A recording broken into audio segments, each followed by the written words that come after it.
একই লাইনে দুটি ট্রেন একসঙ্গে কেন আসে না, কিভাবে সেগুলো তদারকি করা হয়, কিভাবে ট্রেনের যাত্রাপথ নিয়ন্ত্রণ করা হয়, মানব জীবনের উপর কিভাবে রেল এবং রেল স্টেশনের ভূমিকা ও অবদান রয়েছে, এগুলি জানলেন ছোট্ট খুদেরা। শুক্রবার পঞ্চম শ্রেণীর 29 জন ছাত্রছাত্রীদের সামার প্রজেক্টের বাস্তব ধারণায় এই বিষয়ে খতিয়ে দেখলেন খুদেরা। ধূপগুড়ি রেল স্টেশনে শুক্রবার বারোঘরিয়া বরতলী স্বর্ণময়ী প্রাথমিক বিদ্যালয়ের এই প্রজেক্ট নিয়ে ধূপগুড়ি স্টেশনে জড়ো হয় বিদ্যালয়ের 3 শিক্ষক এবং 29 জন ছাত্রছাত্রী।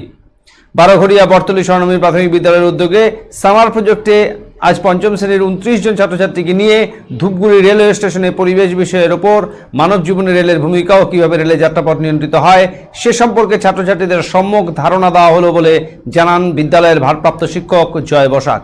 এদিনের এই প্রজেক্টের সঙ্গে ছিলেন শিক্ষক শাহরুখ আলম ও মকসুদুল হক।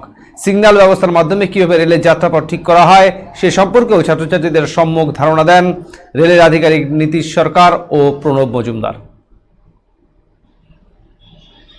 লাইন 3 হেল্প 3 এটা লাইন নম্বর 4, এখানে আপ ট্রেনও নেওয়া যায়, ডাউন ট্রেনও নেওয়া যায়।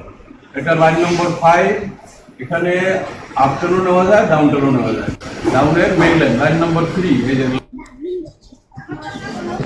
স্টেশনে আজকে কি করা হলো?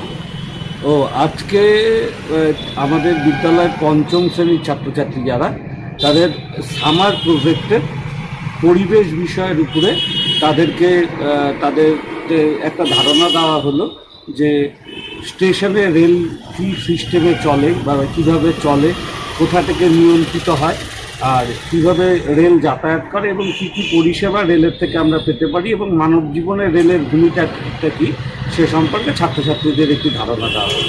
হঠাৎ এই উদ্যোগ? না, হঠাৎ এই উদ্যোগ নয়, আসলে সামার প্রজেক্ট চলছে। আমাদের প্রতিনিয়তই ছাত্রছাত্রীদের বিভিন্ন রকমের কাজ তাদেরকে দেওয়া হচ্ছে বাড়িতে, হয়তো ফোনের মাধ্যমে বা হোয়াটসঅ্যাপের মাধ্যমে বা স্কুলে একদিন একত্রিত করে। তা এটা যেহেতু পঞ্চম শ্রেণীর ছাত্রছাত্রীদের পরিবেশ বিষয়ের উপরে একটা ছিল যে কোনো একটি জায়গায় গিয়ে সেই জায়গা সম্পর্কে একটা ধারণা গ্রহণ, সেই কারণে আজকে আমরা ধূপগুড়ি স্টেশনে এটা করেছি। তো আগে